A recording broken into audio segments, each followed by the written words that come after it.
Hi, this is Kathy with City Farmhouse Studio. I'd like to talk to you today about the Lovely Day sweater. It is a knit sweater with separate bandings to form the edgings at the bottom hem, the sleeve cuffs, and around the neckline. Those edgings are made, and then for the sleeve and the bottom edge, stitches are picked up and the sweater is worked from the bottom up.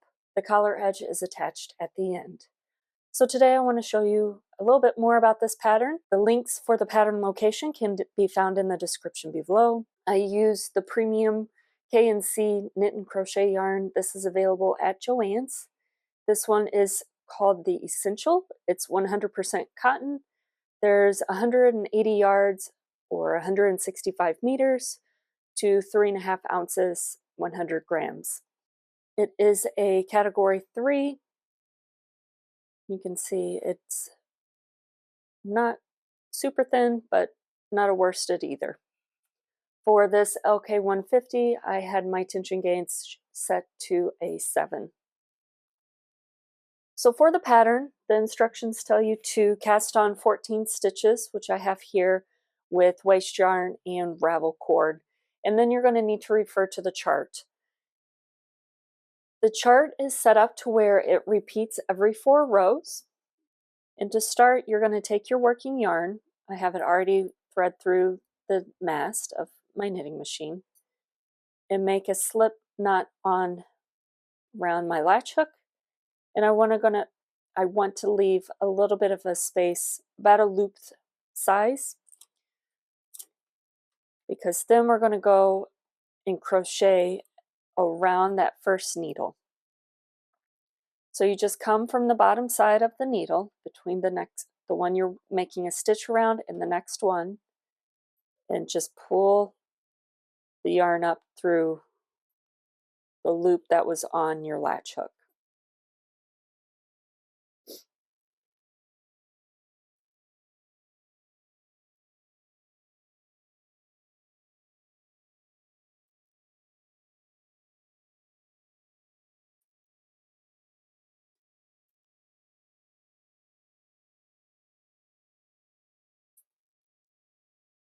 And then I have one needle left. So I'll take the loop that was on the latch hook, place it on, go below and into my carriage.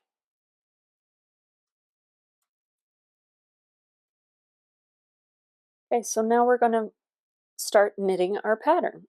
So I'm going to hold all my tails and you're going to knit 3 rows. And this is where, this 3rd row is where you start your cables. So I'm going to be working on the bottom edging. And so for that, I'm going to have my single transfer tool on my left side and the double transfer tool on my right. Starting with stitch number 10 for my double prong. So there's stitch number 9 and 10, stitch 8 on the single transfer tool. And I'm going to take all 3 of those off. Moving to the 10th needle, I'll put the single transfer on. And then moving those to the left, I'll put the double transfer on. And now I'll knit 1 row. So now I have 4 rows on my pattern. And this is where I want to start making that mock ribbing that will be at the bottom edges of all the cuffs, all the edgings. And to do that with the latch hook, I'm going to start with the 4th needle and drop that down 2 rows. So undo 2 stitches and then just latch those up. And then I'll work the 3rd and the 2nd in the same manner. And I'm going to always leave stitch number 1 as it is from the machine, so I get a nice clean edge on my cuffs. Now, if you look at the pattern, stitch number 7 and stitch number 11 are also transferred. I could go ahead and do that now, but I'm going to wait to get a little bit more length so I can do an all in one go. So from this section, I have my stitches transferred. So I'm going to knit 3 more rows.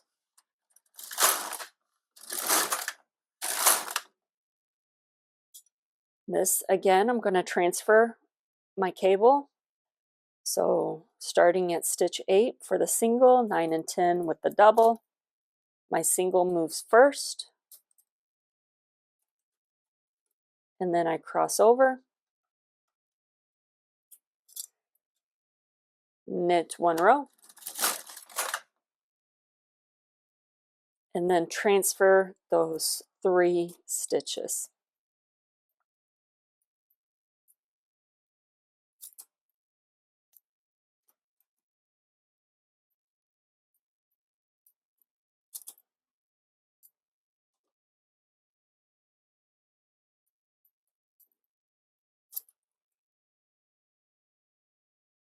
Now my row counter is at 8, which is good because the pattern is a multiple of 4.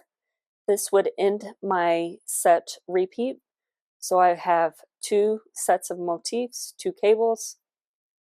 The pattern will tell you how many rows you will need to go along with how many motifs you'll need to have for each component of the sweater. So I'll do one more and then I'll show you how to get those 2 columns of purls. So from this section I've transferred, so the 3 rows are next. My cable,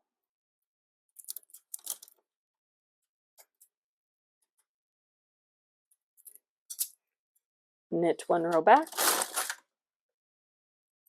and then transfer for the mock rib.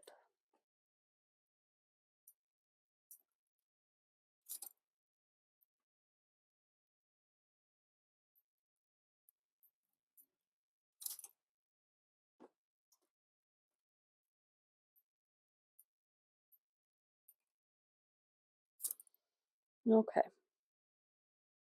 So now I could even go a little bit further, but I don't like this to be too low to work up. So I'm ready to go ahead and transfer those columns.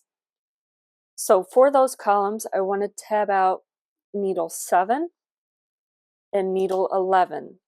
Those are the stitches that frame our cable. I'll pull out 7 and start dropping it down a little bit till I can see the column that it is. And I'm going to insert my latch hook into the stitch that had the crochet cast on and pull everything out. There is that one bottom stitch that kind of gets tucked in there that you got to work out by hand. And then I'm going to latch up each one of those. This is where it's easier to do a chunk at a time so you don't have to pause to figure out which stitch and get a good chunk done. Now it's the 11th one, so I drop that stitch. I'm going to follow that stitch column down to where I had the crochet cast on, and then pull all those rows out and rework them so that they'll be a purl once they're done.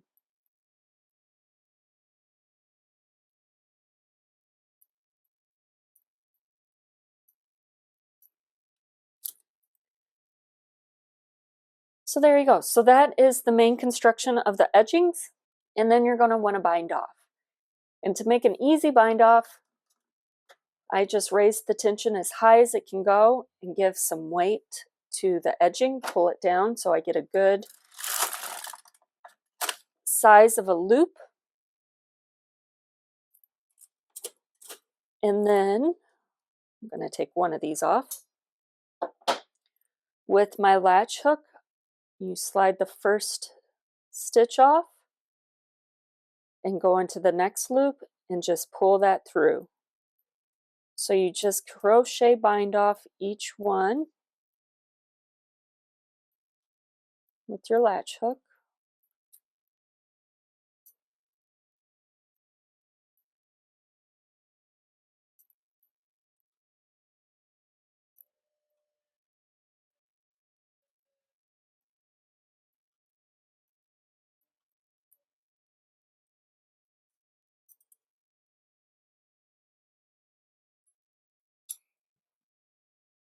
And then we can take our ravel cord off.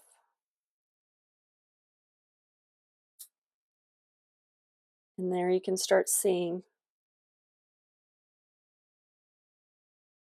the edging. So here's the mock rib. Once it's blocked, that will pull apart so you can see the purl rows and then the 3 sets of cables. These crocheted edges will be seamed together for your edging of your side sweater or for your cuff. And then the 3 rows of knit, that top row, the far edge row of stitch, will be what you then will pick up stitches for your sleeve or front or back sweater panel.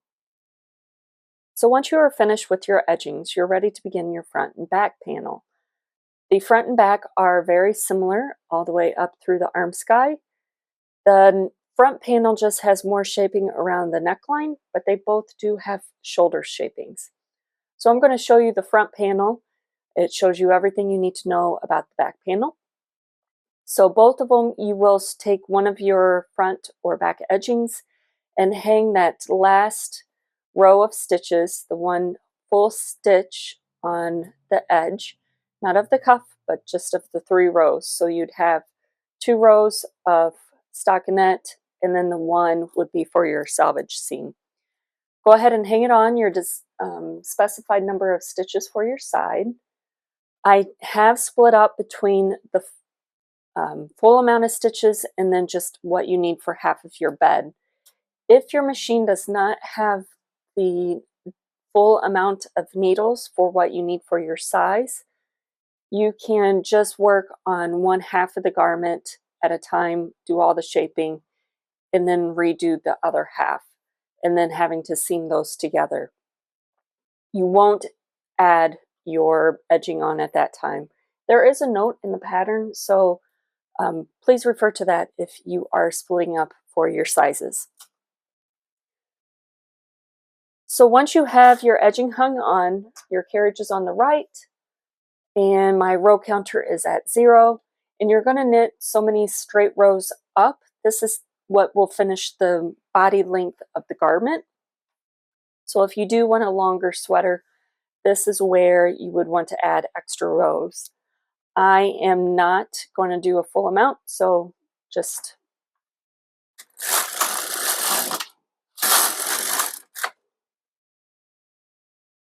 all right. So I have just knit 4 rows, but for purposes of the pattern, for the size extra small and small, you would have already knit 64 rows. And then you come to the arm sky shaping section. And this is where you start binding off on each side of the bed to create the decreases that will come under your arms and come up towards your shoulders. So in the pattern, it says the first decrease section, and it will tell you a certain number of stitches to bind off. So for the size I'm doing, it says to do 2 at the right side. And I want to be sure these needles are back into non-working position. And then I want to decrease 1 stitch at the left by moving that 1 stitch into the next working needle. Again, making sure that needle is out of work. And I'm going to knit 1 row. And then I'm just going to repeat that 2 stitch bind off on this side of the bed.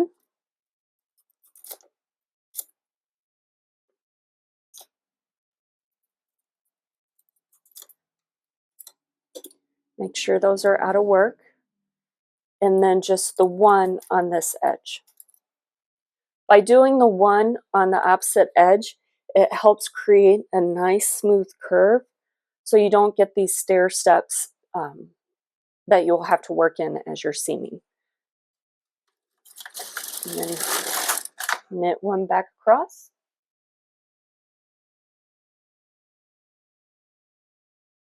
And it will tell you your row count, and I'll also tell you how many stitches you will need to have in work, just to keep double check that you didn't get interrupted or lose your place.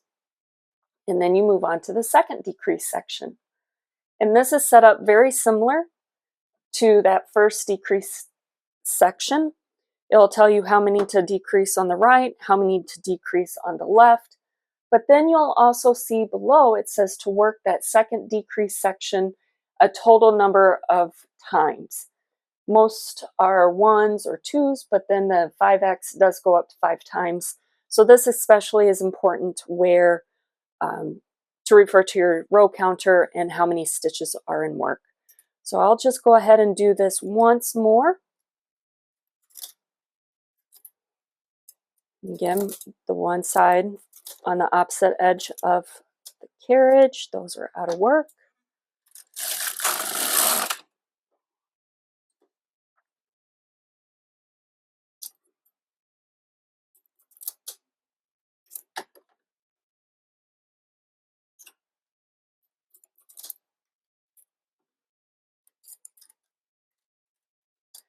Make sure everything's out of work.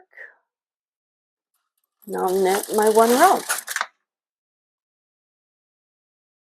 So once you can kind of already start seeing that decrease for under the arm shaping. You keep going through your second decrease. There is a third, and for sizes medium through 5x, a fourth decrease. Again, very similar to these, except instead of binding off 2 on one edge, you're just going to move over 1 stitch on both edge, knit the defined number of rows, and repeat that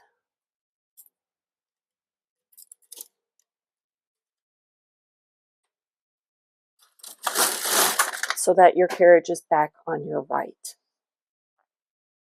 So once you finish with your arm sky shaping, they'll tell you to knit another set of rows.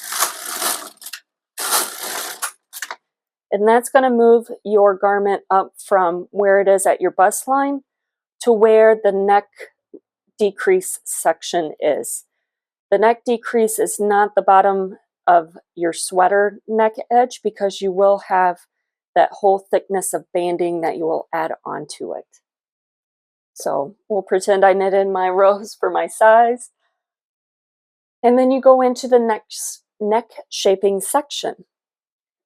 This one you will need to change your carriage so it does not knit in hold position. Each brand does do this slightly different, so refer back to your manual.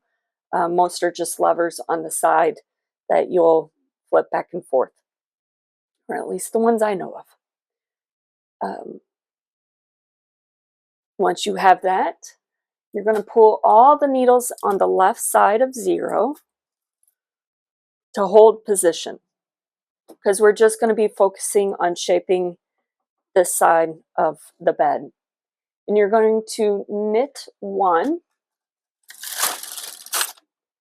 and you're going to bind off the first 2 needles.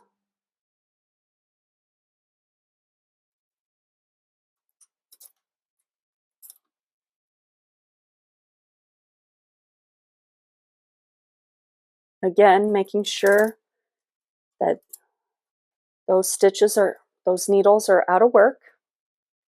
My yarn is again still on top of the needles that are in hold.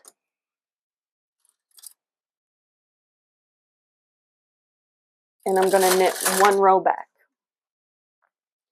So that's the beginning of the neck shaping. Now for the second neckline decrease. Since your carriage is at the right side, again, we want a nice curved edge. So we're going to start out by moving that 1 stitch over, knitting 1, and then again binding off 2.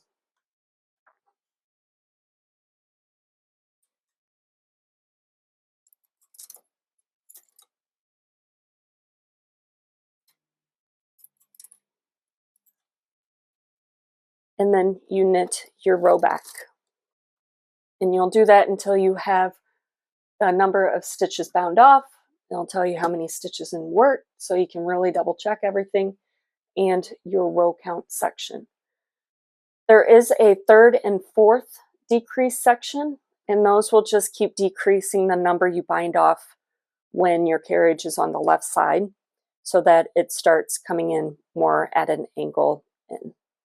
If you refer to the third neck decrease section, we again will be binding off one stitch, knitting one, and then it keeps telling us to repeat that.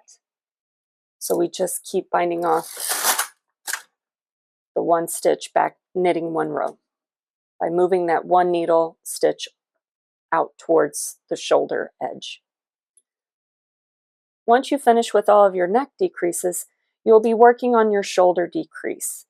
And all that is to get a nice slope towards the edge of the shoulder so that it sits nice on your shoulder and not pulls and bunches. So all to do that, it'll tell you to bind off or decrease depending on your size. So you would either bind off the number of stitches or just move that one stitch over. Knit one. So just like on the neck edge, when the carriage is on the opposite edge, you move one stitch over again to get that nice curve, not the stair steps, and you knit one. I had that stitch where it perceived it was in hold. And then you keep repeating that.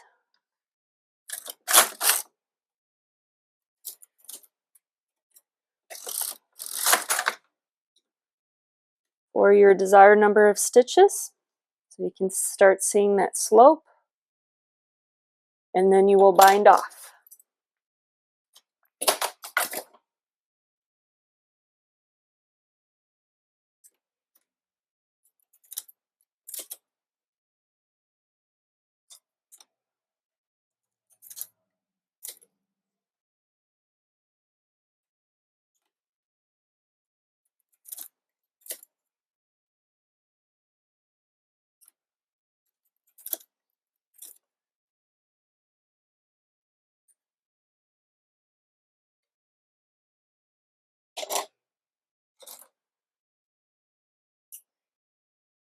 So once you finish that side of the sweater, the instructions will tell you to move the carriage to the left.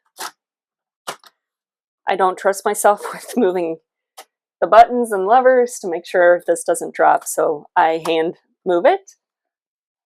And you're going to reset your row counter to what it told you after you knit those straight rows to get to the bottom of the neckline.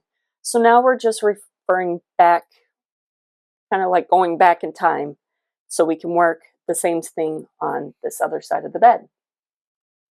Now we're going to make sure we change to where we can knit these stitches because we no longer will need anything to be left in hold.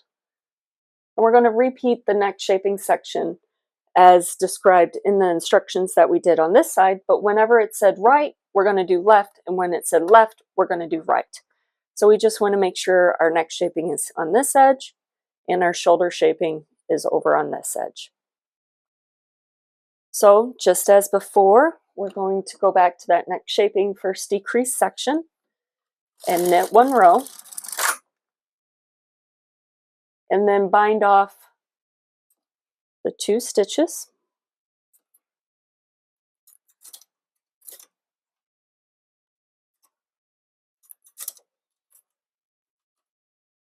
Knit back.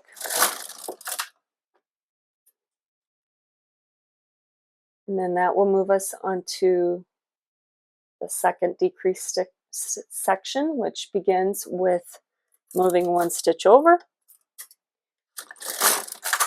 and then binding off two.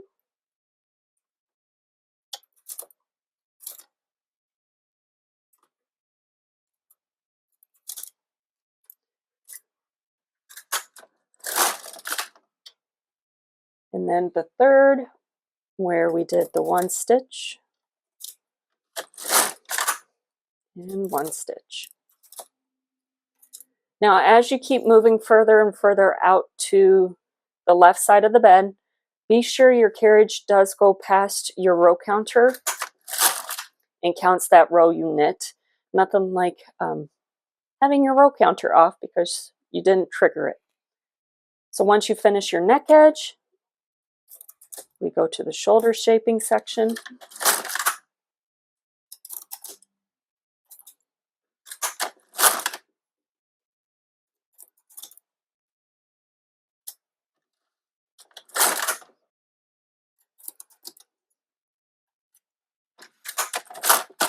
And then you'll bind off this edge. So there you can start to see a very short little bralette looking thing of a sweater. But where you attached on, there's only the 2 rows of stockinette. The 3rd row is what we hooked onto. The straight rows, that nice curve edge for your arm sky, your neckline, which you will notice that this starts to pull just like anything else of a V-neck.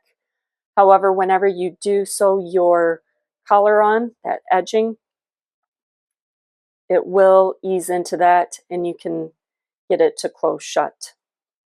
So that comes up to your neckline and then your shoulder slope as well. So again, the back is very similar to this. Same edging up through the straight rows, the arm sky. However, you will knit straight up to then just move into your shoulder shaping. So once you have the front and the back complete, you are ready to make your 2 sleeves. The sleeve begins the same way, hanging on your sleeve edging just as you did the front and the back. Carriage on the right, row counter at 0, and then you begin to knit your just a few rows. So once you finish your straight rows, then it's going to say to increase 1 stitch at the right. And to do that, I'm going into that edge stitch of the row before, picking that up, and I'm going on the other edge, the loop from the stitch previously made the row before, picking that up and moving it onto the outside edge. And then it says to knit your number of rows.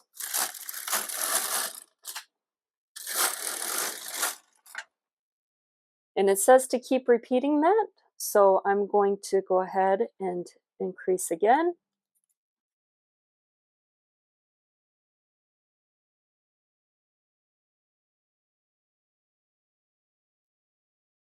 On both edges and knit my rows. So what this section is doing is widening the dimension of the garment from the cuff all the way up towards your underarm. So you will keep repeating this of increasing on both the edges and knitting your rows till you get to that final stitch count and row count.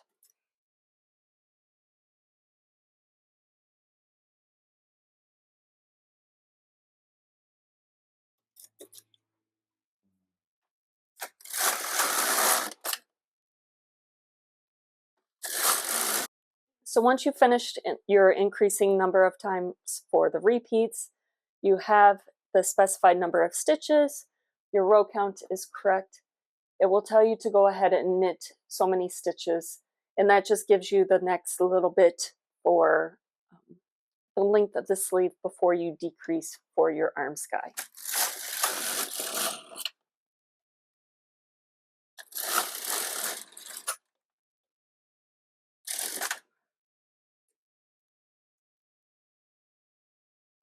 So the arm sky is just like on the front. It's where you start the bind off and then it slopes up onto the shoulder. So the instructions look very similar to what you did on the front and the back. Panels, we're going to bind off a number of stitches, move 1 stitch, knit 1 row, bind off a number of stitches, move 1 stitch in, knit a row, and do that just as we did before. So for the first decrease, we're going to go ahead and bind off the first number of stitches.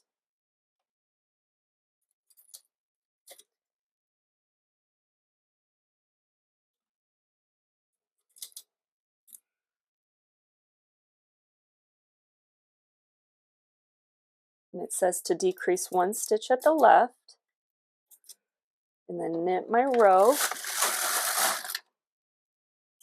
and then bind off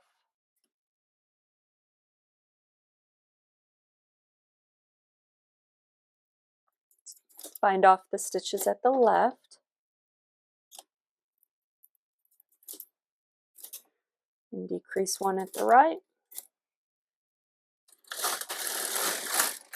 and knit my 1 row. So that is the first decrease section. For the second decrease, again, it's going to tell you the number on the right, decrease 1 at the left. So for this one, I'm doing either the extra small, medium, which is 1. The other sizes would decrease more stitches on this side. Now they would decrease more stitches on this side, and 1 on this, and keep repeating. So for the arm sky, you'll continue in this pattern. The decrease number will get lower, so you'll only be doing 1 at each side, and you will be knitting more rows, and that will get you the sleeve cap height, or to go around kind of your shoulder, and then it's going to come in very sharp, and you're going to decrease even more rapidly and higher number of stitches to make that curve around the sleeve cap. Those sharper curves start at the 5th, 6th, and 7th, so you're binding off even more stitches, again working one side and then the other, just as before. And that is all the construction techniques you will need to know for the Lovely Day sweater. Once you have all the pieces knit, you can then start the construction, starting with the front and the back shoulders together, putting on the neck collar, and then hemming in your sleeves. And you have a lovely sweater for a lovely day to wear. Thank you again for watching. This is Kathy with City Farmhouse Studio. Please be sure to like and subscribe so you never miss out on any other great pattern tutorials from City Farmhouse Studio. Thanks. Bye.